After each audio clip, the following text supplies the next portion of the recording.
Informe RCR presenta Titulares de la Mañana con Pedro García Otero.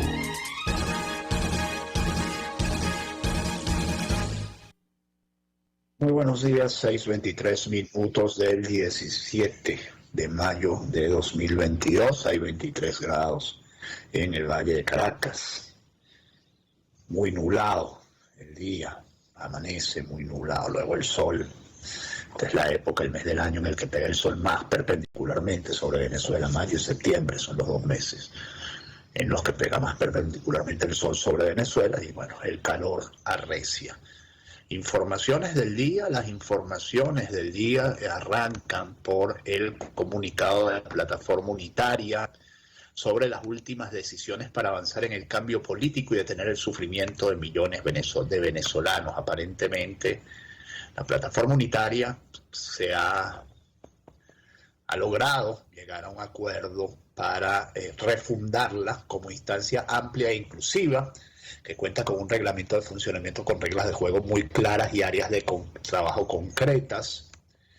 Contará con instancias regionales y municipales, así también con capítulos internacionales. Se ha designado al doctor Omar Barbosa como secretario ejecutivo de la plataforma unitaria. Por cierto, él es presidente de la AD intervenida por el Tribunal Supremo de Justicia, hasta donde entiendo, lo cual es una severa contradicción, ¿no? A los fines de coadyuvar al desarrollo armónico del debate y fortalecimiento de la unidad. Eso es lo que yo entiendo, no lo tengo claro. Asimismo, el doctor Barbosa contará con un equipo político y técnico que lo acompañará para tal fin. Y aquí viene el quid del comunicado. La candidata o candidato presidencial de las Fuerzas Democráticas será elegido por un amplio y plural proceso de primarias que se realizará en el año 2023. Yo no sé si esto no es un poco poner la carreta por delante de los caballos, digamos. No es el tema una candidatura para mí, el tema es lograr unidad operativa y programática, y el candidato luego puede ser cualquiera, pero bueno, esa es mi visión. A partir de este momento daremos inicio a un profundo proceso de consultas con todo el país a los fines de construir juntos este poderoso mecanismo para la escogencia de candidata o candidato unitario. Reiteramos que la lucha unitaria tiene como objetivo fundamental lograr el cambio político, entendiendo que es el único camino verdadero para detener el sufrimiento de millones de venezolanos. Omar Barbosa es designado como secretario ejecutivo de la plataforma unitaria. Esto nos dice el Nacional. Perdonen ustedes.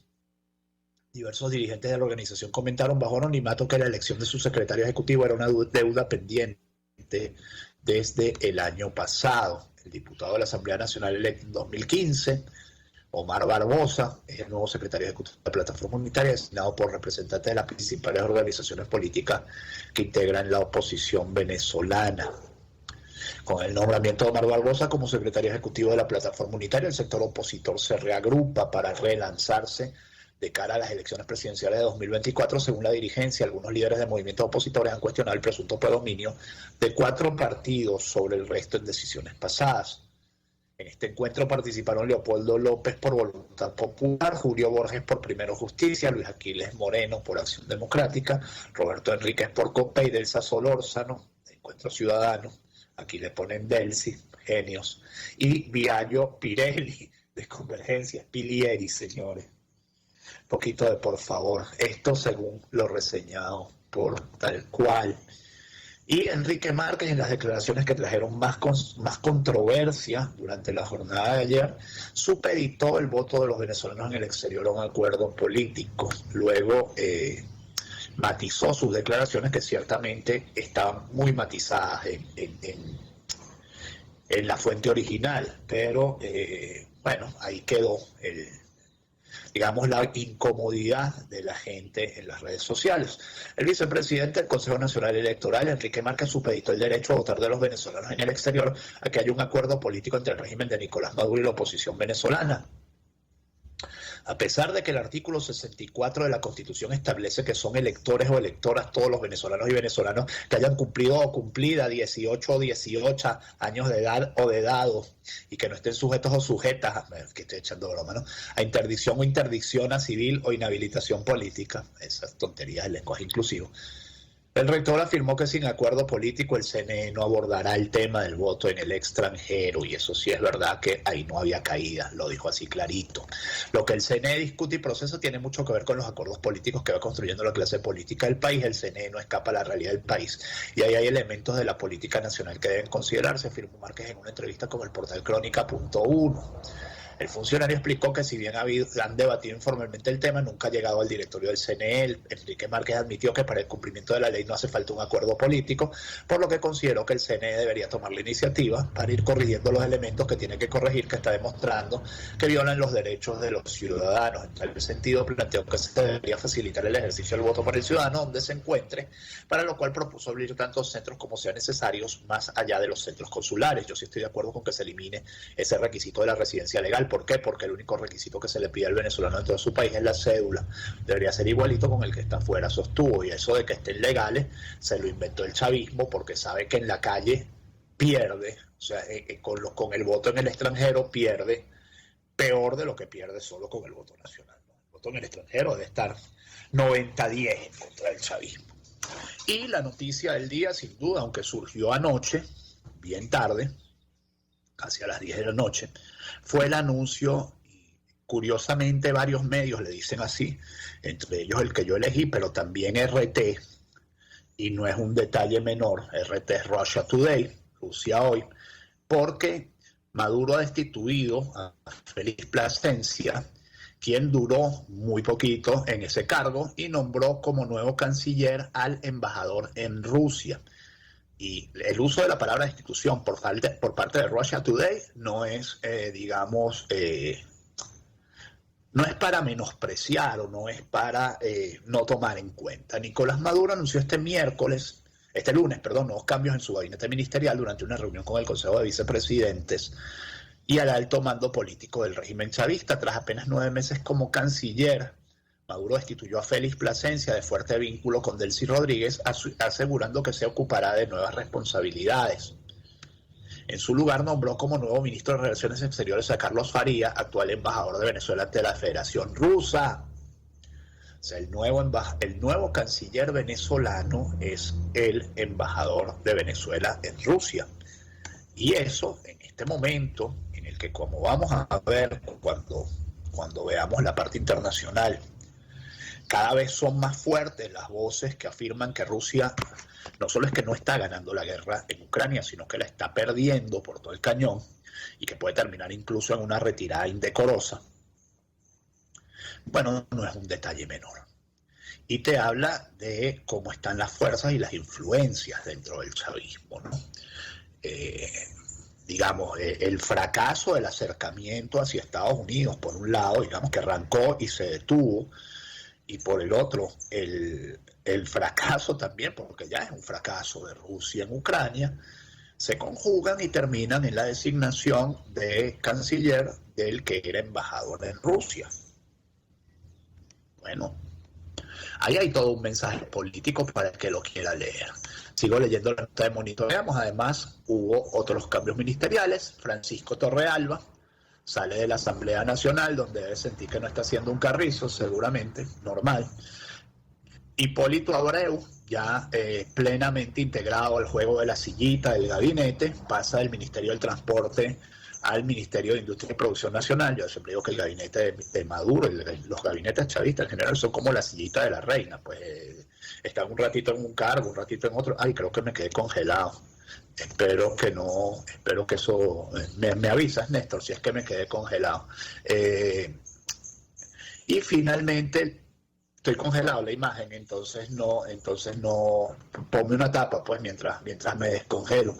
Y el ministro del Transporte es el general Ramón Velázquez Araguayán, que sustituye a su vez a Hipólito Abreu, que pasa de transporte a industria y comercio. En el país real, en el país donde están sucediendo cosas, las noticias del día es el volcamiento de un autobús que deja 3 fallecidos y más de 23 heridos. Estas eran las cifras de hace más de 12 horas. Habrá que ver cómo están esas cifras hoy, ojalá que se hayan mantenido, sobre todo el número de fallecidos. Uno de los heridos murió mientras era trasladado al hospital. 3 personas fallecidas y 23 heridas fue el saldo que dejó el vuelco de una unidad de transporte público en Carabobo. El accidente ocurrió en horas de la mañana de este lunes en el sector La Unión, vía Central Tacarigua, Valencia. Los reportes dados a través de redes sociales detallan que 2 personas murieron en el sitio, mientras que la tercera víctima fatal falleció cuando ingresó al hospital. Sobre los lesionados, en un primer reporte se habló de 17, pero luego aumentó en 23. Hasta el ambulatorio de Tacarigua fueron trasladados los heridos. Por ahora no se conocen mayores detalles del volcamiento. Información también del País Real. Onda tropical se desplaza por Venezuela, es decir, vamos a tener mal tiempo durante los próximos días. Para este lunes 16 de mayo, bueno, se mantiene para hoy. El Instituto Nacional de Meteorología e Hidrología pronostica precipitaciones moderadas y algunas fuertes en áreas como Zulia, los Andes llanos occidentales, Amazonas, Bolívar y el Esequibo. De igual forma, en la zona sur del lago de montaña por alerta por las precipitaciones aisladas y descargas eléctricas. Para el nororiente del país, zona insular y del Tamacuro, se espera cielo parcialmente nublado, al igual que para el estado Guárico y para la zona este de Falcón. En Caracas, como ya vimos, ayer fuertes lluvias, chaparrones aislados, y hoy pareciera que fuera la misma tónica. En Caracas también una camioneta fue aplastada tras la caída de un árbol en la avenida Victoria, y a veces cuando se habla tanto de la tala de árboles, de la poda de árboles, etcétera, pues no se toma en cuenta esto, que a veces los árboles están muertos y se van a caer, y es preferible que caigan de una manera controlada y no que caigan y le frieguen la vida como le acaban de fregar al señor o la señora que era dueño de esta camioneta. Tras las fuertes lluvias caídas la tarde de este lunes 16 de mayo en Caracas, se conoció sobre la caída de un árbol de gran magnitud sobre la avenida Victoria. Miren esto, nada más y nada menos, en el restaurante chino ese que es tan conocido también en la avenida. Los 2 canales en sentido centro, en sentido hacia Roca Tarpeya, pues totalmente obstruidos, pues cerrados. De acuerdo con la información suministrada, el suceso se registró a la altura del Banco Mercantil. La caída del árbol provocó daños en una camioneta estacionada a la orilla de la calle. De momento el tráfico se encuentra paralizado en la mencionada vía mientras las autoridades trabajan para restablecer el paso. En Zulia, las inundaciones en Francisco Javier Pulgar obligan a sus habitantes a dormir en la carretera, que es el punto más alto. Eso es tan llano que la carretera termina estando construida sobre un relleno, seguramente. Anegados se encuentran aproximadamente 30.000 hectáreas de plátanos en el municipio Francisco Javier Pulgar del estado Zulia, a raíz de las inundaciones que persisten en las zonas de producción. De igual modo, hay sectores como Santo Domingo, donde sus habitantes aseguran que ya llevan varias semanas sin la presencia de organismos gubernamentales que les resuelvan la salida del agua que ya llega hasta la mitad de las casas. Así lo declararon los mismos afectados a punto de corte. Y es que el número de afectados por las fuertes precipitaciones de las últimas semanas solamente en la jurisdicción de Francisco Javier Pulgar ya estaría oscilando hasta 2.000 ciudadanos que lo han perdido todo y que ya se encuentran en albergues habilitados por los gobiernos tanto regionales como municipales. Sin embargo, hay quienes desisten de la vida, de la idea debe ser de dejar solos sus hogares ante la posibilidad de perder lo poco que el agua les dejó. Las fotos son realmente impactantes. Miren esta foto es muy impactante. Tal es el caso de María Gil, una mujer que se ordenó vivir en Santo Domingo, intercambió su casa con su mamá, quien si vive en el sitio ante el desbordamiento del río Chama. Me vine para cuidarle a mi madre los coroticos que le quedaron. Mis hermanos y yo andamos haciendo lo que podemos para que ella no se regrese y vea este desastre. Tenemos la bendición de Dios de que están vivos, pero ella ya está muy mayor para quedarse aquí. Dormimos en la carretera para cuidar lo que salvamos. Y sigo leyendo información relativa a lluvias. Transporte, bueno, ya no, la de las lluvias se acabó, pero viene más información nacional. Transportistas trancaron vía nacional por falta de gasolina en Monagas. Monagas lleva semanas padeciendo escasez de combustible. Los conductores tienen 8 días sin combustible en Punta de Mata, municipio Ezequiel Zamora del estado de Monagas. Tengo una amiga que es nativa de Punta de Mata y siempre dice que Punta de Mata solo salen malas noticias, y tiene razón. Para este lunes 16 de mayo los choferes convocaron una hora cero para exigir solución. Por cierto, es oyente de este programa, capaz que lo está oyendo y todo. Por falta de gasolina, unos 150 transportistas trancaron la vía nacional que une a los estados Monagas y Anzoátegui. El grupo cerró el crucero de la Virgen del Valle a las 6:30 am de este lunes 16 de mayo. Vía telefónica, los conductores informaron El Pitazo que este lunes cumplieron 8 días sin combustible. Ninguna autoridad nos ha informado lo que ocurre. La distribución de combustible es intermitente y nos limita nuestro trabajo diario, dijo Gregorio Marcano, conductor. José Tobar, chofer, mencionó que para este lunes convocaron 1 hora cero para presionar a las autoridades a responderles. Recordó que el único sustento económico con el que cuentan es el que proviene del transporte. Los conductores indicaron que continuarán parados hasta que se solvente la situación. A través de las fotografías que circularon en las redes sociales, se aprecia que el grupo de choferes paró sus unidades a lo largo de la carretera e impidieron el paso en ambos sentidos. Al sitio acudieron comisiones de la Policía de Monagas y de la Guardia Nacional para tratar de mediar con los manifestantes. A la 1:30 p.m. se desconocían los acuerdos a los que llegaron los conductores con los representantes de los organismos de seguridad. Venezuela se arregló y los políticos chavistas son simpáticos y Rafael Lacaba es el más simpático de todos, hasta que ocurren cosas como las que le voy a leer a continuación. Rafael Lacaba demandó al padre jesuita Alfredo Infante y a Marino Alvarado de Provea por presunta difamación. El gobernador de Carabobo, Rafael Lacaba, demandó penalmente por difamación al padre jesuita Alfredo Infante, párroco de La Vega, y a Marino Alvarado de Provea, en virtud de que la semana pasada, con ocasión de la presentación del informe anual de dicha ONG, presentaron los datos de las ejecuciones arbitrarias por los cuerpos policiales, de los cuales el del Estado Carabobo resulta ser el más alto. Los defensores de derechos humanos, al presentar el informe anual de Provea, solicitaron a las autoridades competentes del Estado venezolano que se realicen las investigaciones correspondientes sobre los presuntos responsables, incluyendo los superiores de dicha policía estatal, como es el gobernador. Al parecer, estos datos no le gustaron al gobernador Lacaba, quien decidió demandarlos penalmente por difamación grabada continuada prevista en el artículo 442 del Código Penal. Se trata del mismo patrón de delitos que ha denunciado Michelle Bachelet desde la ONU y que está investigando el fiscal de la Corte Penal Internacional. Marino Alvarado ya reaccionó a esto y anunció que fue demandado por el gobernador Lacaba. Añadió que la policía estatal de Carabobo fue la más letal de Venezuela, o sea, reiteró que la Policía Estatal de Carabobo fue la más letal de Venezuela en 2021, de acuerdo a la investigación realizada por Lucha por la Vida. Destacó que la exigencia de una investigación es lo que corresponde como activistas de derechos humanos. Aseguró que existe una grave violación de los derechos humanos y deben investigarse los autores materiales y las cadenas de mando.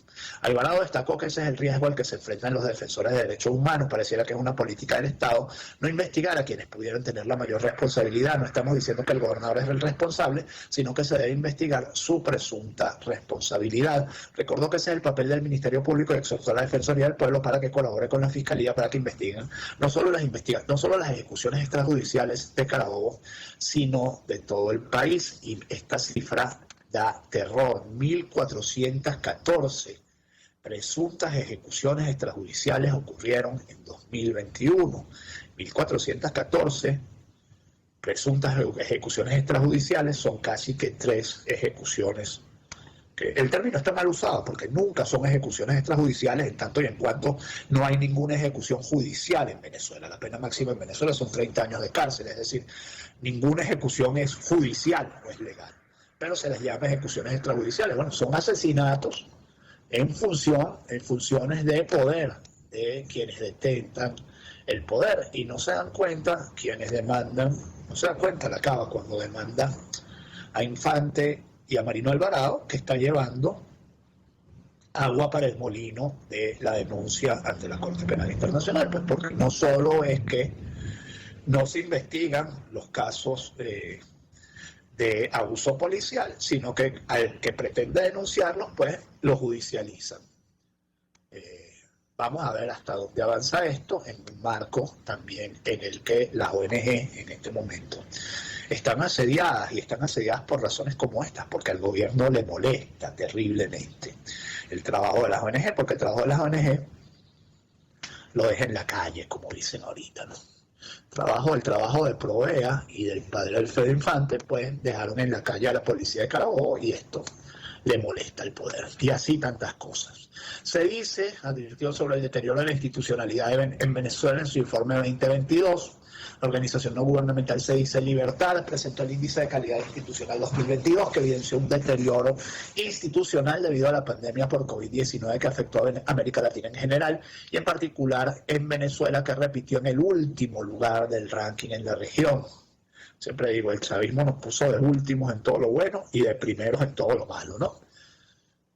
Estos eran los que venían a salvar al país hace 23 años y además hundiéndolo hasta límites que jamás hubiéramos podido soñar en 1999. Chicos, no quieren dejar el poder, qué cosa, ¿no? O sea, lo hundieron y lo quieren seguir hundiendo para siempre, ¿no? Y cada vez les crece la cuenta por pagar, porque esa es otra. Mientras más se quieran quedar, más les crece la cuenta por pagar. Uno de los retos de las instituciones fuertes en los países es impedir que se perpetren abusos de poder con la excusa de medidas extraordinarias como las que se adoptaron en todo el mundo a raíz de la pandemia de COVID-19. Con esta reflexión se resume el análisis realizado por el Índice de Calidad Institucional 2022 presentado por la Red Liberal de América Latina, RELIAL, de la que forma parte el Centro para la Divulgación del Conocimiento Económico para la Libertad, Se Dice Libertad. Esta nueva edición del ICI además hace un recuento de los últimos 15 años de difusión de este instrumento concebido para medir la salud de las instituciones entendidas como las reglas del juego que permiten el funcionamiento de una sociedad. De acuerdo con el ICI 2022, que evalúa el Estado de Derecho, la libertad de prensa, la percepción de la corrupción y la rendición de cuentas, competitividad global, capacidad de hacer negocios y libertad económica, Venezuela se encuentra nuevamente en el último lugar de América Latina, con las instituciones más débiles del continente al estar en el puesto 180 de 183 países evaluados a nivel mundial. Y ojo, esto parece teórico, pero no lo es. Esto es explicatorio. O sea, nosotros estamos como estamos, nuestro país está tan destrozado como está por la debilidad de sus instituciones, por la falta de democracia, por la falta de libertad económica, por la falta de tribunales que de verdad sean árbitros de la sociedad, por la falta de instituciones estatales que de verdad den servicios a cambio de los impuestos que cobran. Por todas esas razones es que Venezuela está en la ruina más absoluta. O sea, el índice es una consecuencia, no es una causa, pues. O sea, es realmente explicativo de lo que nos está pasando.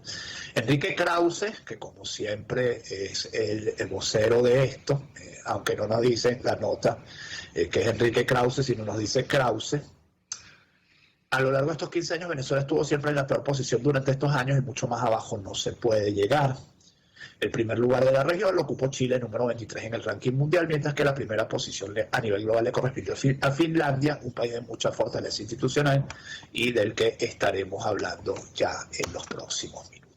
Sobre el caso de Ariadna Yoxibel Parra, la joven asesinada, la adolescente asesinada en La Vega por su novio de 20 años, adolescente de 16 años apenas, asesinada, apuñalada por su novio de 20 años. Tarek William Saab prometió hacer justicia a sus familiares, hoy reunido en la sede del Ministerio Público con la maestra Germaris Oliveros, madre de la víctima de femicidio agravado. Escribió Saab en su cuenta en la red social Twitter y, por cierto, Tarek William Saab siempre obvia los detalles que para nosotros, para un periodista, son absolutamente obligatorios. O sea, no puede decir Tarek William Saab lo siguiente, no puede decir la víctima de femicidio agravado, porque eso no lo determina él, eso lo determina un tribunal. Él es la parte acusadora, él es la parte de la justicia, digamos, el garante de que se respeten los derechos de la víctima, pero también los derechos del victimario. Y uno de los derechos del victimario es el de no ser acusado, calificado de femicidio agravado hasta que no tenga una condena firme de un tribunal, ¿no? Eso que al periodista se lo enseñan a lo largo de toda la carrera y por eso siempre usamos el presunto. Bueno, Tarek William Saab hace rato que se olvidó de eso, ¿no? Entonces él en sus redes sociales pues ya determina responsabilidades y ya. Y el juicio arbitrario contra el periodista, colega, amigo Roland Carreño continúa este 17 de mayo. Para los que dicen que yo nunca hablo de derechos humanos en este programa, el proceso contra el periodista y activista Roland Carreño, colaborador del Partido Voluntad Popular que fundó Leopoldo López, finalmente dio inicio 18 meses después de su detención. Durante la apertura del proceso, el abogado Joel García aseveró que la actuación judicial contra Carreño no difiere de la que han experimentado otros ciudadanos críticos al régimen de Nicolás Maduro. Un proceso como este no es en el caso de Roland Carreño nada más, es una práctica sistematizada del régimen. En estos casos, el juicio arbitrario de Carreño se reanudará este martes 17 de mayo y para decir poco, esta nota está rara, como redactada. Alertan sobre allanamientos ilegales y detenciones arbitrarias en Altagracia Orituco, y ya me voy a ir a la pausa. El equipo de Defiende Venezuela denunció la actuación abusiva por parte de funcionarios pertenecientes a diversos cuerpos de seguridad en la población de Altagracia Orituco, ubicada al oriente del estado Guárico, tras el reciente despliegue de más de 800 uniformados en búsqueda de bandas armadas. Por cierto, me comentaba una colega, amiga, periodista, Amanda Saldivia, que vive y labora en Altagracia Orituco, que en los últimos meses, últimos años, bueno, ha habido como un renacer de la producción agrícola en ese sitio, que además es uno de los graneros, una de las despensas de este país, ¿no? Y me decía que, bueno, que todo había mejorado mucho económicamente, pero bueno, que seguían con el tema de que tenían que pagarle vacunas a todo el que los productores, en resumidas cuentas, para poder producir tenían que pagarles vacunas a las bandas criminales. Entonces, bueno, en alguna medida está bien que se haya hecho ese operativo, pero bueno, hay que tener respeto hacia los derechos humanos. Un patrón de allanamientos ilegales y detenciones arbitrarias ocurren con frecuencia en Altagracia Orituco, hechas por la Policía Nacional Bolivariana del CONAS en sus operativos policiales. Continúa la pérdida de la calidad de vida para los venezolanos. En el estado Guárico se vive el peor momento de violación de derechos humanos, detallaron desde la red social. Mencionaron que tras casi cumplirse un mes del operativo ejecutado para desarticular a la megabanda del Tren del Llano, que opera en gran parte de los municipios llaneros, siguen presentes las vulneraciones al derecho a la vida, a la integridad, al debido proceso, así como casos de intimidación provenientes de los oficiales, en especial los que pertenecen a la Policía Nacional Bolivariana y al Comando Nacional Antiextorsión y Secuestro CONAS de la Guardia Nacional. Qué lejos dejó llegar el chavismo a estas bandas, ¿no? Por eso es que ahora la recogida tiene que ser, pues, mucho más violenta o proporcionalmente violenta a lo violentos que son esos grupos.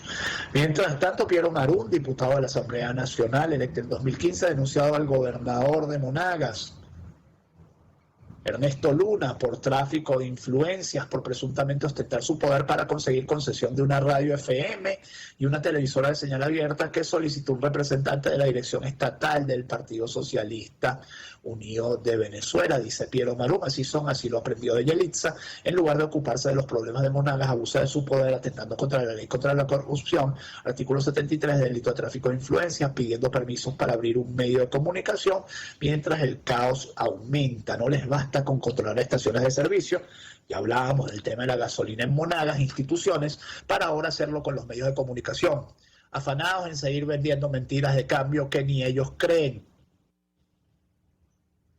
Exigimos una investigación y su posterior destitución por este hecho de corrupción y tráfico de influencias. Titulares de la mañana, 6:50 minutos, ya casi se terminan. Jaime Estales en la dirección de la estación. Néstor Tovar, amigo en los controles, quien les habla, Pedro García Otero. Hacemos este programa que llega a ustedes como cortesía de Equimédica. Tenemos todo lo que se necesita para el paciente hospitalizado en el hogar y también del consultorio veterinario del doctor Alfredo Coba, garantía integral para el bienestar de su mascota. Y justamente vamos con este momento de publicidad. Quiero hablarles de Equimédica, alquiler de equipos médicos, porque tiene todo lo que tu paciente hospitalizado en el hogar necesita y te lo alquilamos con pocos requisitos. Te ofrecemos camas clínicas, aspiradores de flemas, concentradores de oxígeno, nebulizadores, con entrega en toda Caracas. Y si consideras que tu paciente pues necesita la cosa por más tiempo y te resulta mejor comprarla, pues por supuesto también tenemos la venta de material y equipos médicos para el cuidado de pacientes. Asómate a @Equimédica _alquiler, @Equimédica _alquiler. Esa es nuestra cuenta de Instagram, ahí podrás ver toda nuestra oferta de productos y servicios, o llámanos al 0412-806-2591 para más información, porque Equimédica tiene todo lo que necesitas para tu paciente hospitalizado en el hogar. Y hablarles también del consultorio veterinario del doctor doctor Alfredo Cova en Santa Mónica, que le ofrece atención especializada a todo tipo de animales. Ese animalito que ves por ahí, ese morrocoy que a lo mejor tienes en el jardín y que dices, concha, lo veo como pachucho, llévaselo al doctor Alfredo Cova, que también te ofrece servicio de medicina interna, atención preventiva, cirugía electiva, vacunación y por supuesto peluquería canina para los consentidos del hogar, los peluditos. Llámanos al 0212-661-1546, 0414-127-7947, Avenida Arturo Michelén, entre calles Manuel Díaz y Damaso Villalba, consultorio veterinario del doctor Alfredo Cova, garantía integral para el bienestar de tu mascota. Volvemos a compartir la pantalla y hacemos vuelo rasante por las informaciones que tienen que ver con la guerra de Rusia. Las más importantes, por supuesto, Suecia y Finlandia, que han dejado de ser neutrales y oficializan su solicitud de ingreso a la OTAN. Y Putin, donde dice que donde dijo digo, dice ahora Diego. Putin invadió Ucrania para que no se una a la OTAN, pero dice que Suecia y Finlandia no serían una amenaza para Rusia si lo hacen. Hace apenas 2 semanas amenazó a Suecia y Finlandia.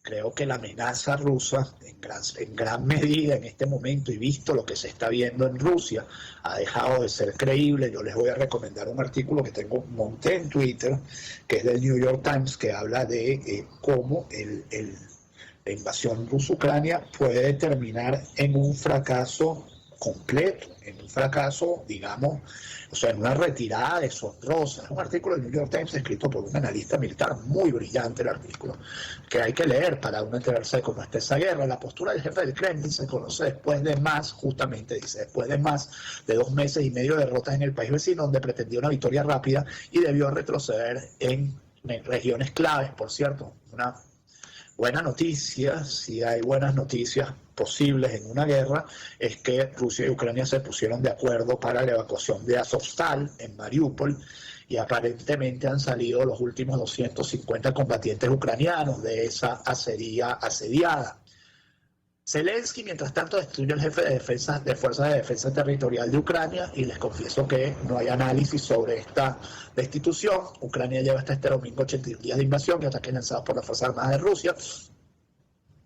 El presidente de Ucrania, Volodymyr Zelensky, destituyó al comandante de las Fuerzas de Defensa Territorial de las Fuerzas Armadas, Yuri Halushkin, y nombró en su lugar al general de división Igor Tansiura, informó este domingo la agencia Ukrinform. Bueno, no se sabe cuáles son las razones de este cambio. No se cambia al comandante supremo de una guerra así como así, mediante una gaceta oficial, pero no se ha explicado nada. Mientras tanto, Erdogan, presidente de Turquía, anuncia que Turquía bloqueará el ingreso de Suecia y Finlandia, acusándoles de no adoptar una postura clara contra el terrorismo. Esta es la información de Monitoreamos, que no va más allá. 2 informaciones que hablan de cierta esquizofrenia, de cierta falta de seguridad. Estados Unidos, por una parte, condena la aprobación del nuevo Código Penal en Cuba, y esto es de ayer, como pueden ver, 16 de mayo de 2022, y del mismo Monitoreamos, del mismo 16 de mayo de 2022, Estados Unidos restablece vuelos a Cuba y el programa de reunificación familiar y libera remesas. Siempre se habla de puño de hierro en guante de terciopelo, esto es al revés, puño de terciopelo en guante de hierro, ¿no? O puño de terciopelo en guante de terciopelo, como ustedes prefieran decirle. En Perú, en tanto, se ha ordenado la destitución de una activista venezolana, Paulina Fachín. Migraciones Perú ordenó la expulsión de la activista venezolana de derechos humanos Paulina Fachín con una prohibición de entrada al país durante 15 años, alegando que mintió durante su proceso de solicitud de nacionalidad. Yo debo reconocer que es la primera vez que oigo nombrar a Paulina Fachín, pero dice que es perseguida política en Venezuela y que en 2018 solicitó la nacionalidad peruana y se la negaron. En Anzoátegui, una información horrible, ingresan al hospital a bebé por ingesta de alcohol. Una niña de 3 años perdió el conocimiento luego de ingerir whisky cuando se encontraba en una vivienda del sector Casco Viejo en el Tigre, estado de Anzoátegui. La paciente fue ingresada este lunes a las 10:46 de la mañana a la emergencia pediátrica del hospital Dr. Felipe Guevara Rojas. Negocio por poco acaba en tragedia. Fueron a comprar un autobús en Aragua y terminaron secuestrados. Y no sé qué hay que decirle a la gente para explicarles que si una oferta parece demasiado buena para ser verdad y te piden que lleven los reales efectivos a Magdaleno o a Cumare del Tuy o a Charallave por favor, no vayas. Y el CICPC, y con esto termino porque esto sí sería un verdadero cambio, tiene en la mira a piratas de contenido. Bueno, tiene que ver con la falsificación o difusión ilegal del contenido de la revista. Gaceta Hípica Sin Freno y Desbocados constituye un delito informático, porque si con algo ha sido permisivo el chavismo, al punto de que TV puede lanzar una película de estreno de Disney pirateada sin ningún problema, ha sido con la piratería intelectual. O sea, de hecho, la propiedad intelectual la destruyó Hugo Chávez en Venezuela en 2009, acabó con eso. Yo no sé si existe todavía, que sí existe, porque los organismos no desaparecen, el Servicio Autónomo de Propiedad Intelectual, pero bueno, eso es como en algún momento era la Comisión Nacional de Promoción de Inversiones, CONAPRI, que ahora recobró vida, ¿no? Pero CONAPRI con Hugo Chávez, eso estaba ahí, pues. Y iban a la oficina y marcaban tarjetas, pero no hacían más nada. 6:57 minutos de la mañana, que este día sea todo lo que ustedes esperan de él. Si Dios quiere, nos encontramos mañana. Pues chao.